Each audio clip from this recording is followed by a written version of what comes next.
all need extra power. Ready? Great! Now let's follow that bee! Off we go! While we're flying, I'll tell you some facts about bees.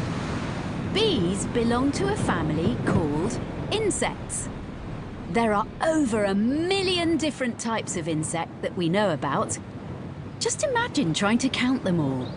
It would take ages. Even longer than it takes me to find a matching pair of socks in the morning. Oh, sorry, Missy. You never have trouble matching your socks, do you?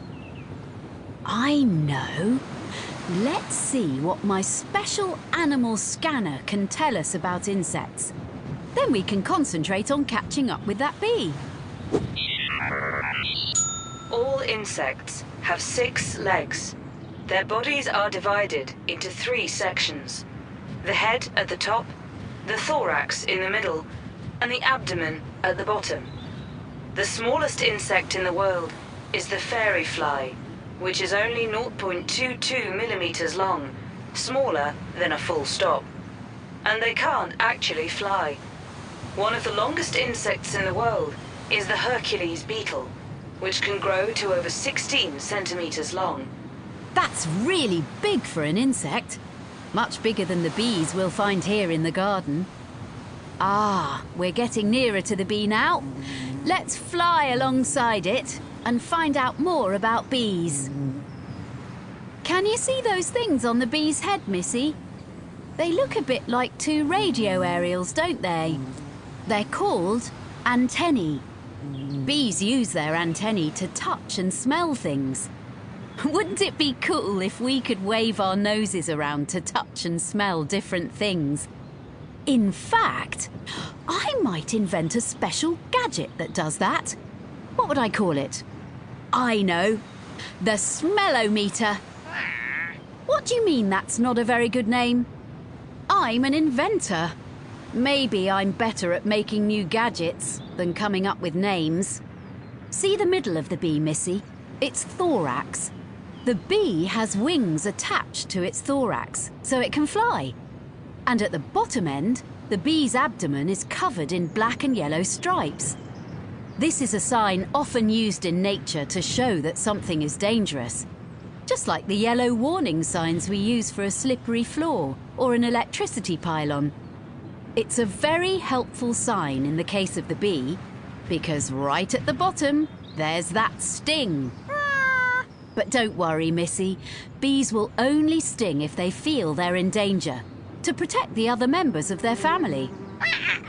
What kind of family do bees live in? That's a very good question, Missy. We're just about to reach the bee's home, so we can find out. Wow! Do you see that big wooden box? It's called a hive. People build hives for bees to live in. Bees make honey, so if we build special homes for them, they'll make enough honey for us to eat too. Do you like honey, Missy? Me too. Oh, especially on hot buttered toast. Mmm. In the wild, bees find their own places to live, like the space inside a hollow tree. But wooden beehives that people make are very convenient homes. See, there is an entrance at the bottom. That's where the bees can go in and out. And there's a lid on the top, which lets the beekeeper take out the honey when it's ready. Now, let's carefully crawl inside the hive. We'll have to be very quiet so the bees don't notice us. What's that structure above us? It's called honeycomb, and it's made from wax, which the bees produce by themselves. Can you see how the wax is divided into lots and lots of sections, and that each section has 6 sides? Those hexagon-shaped pockets are where the baby bees grow. Phew, it's warm in here, isn't it, Missy? That's because the bees keep the temperature at 35 degrees Celsius. That's the same temperature as a hot summer's day.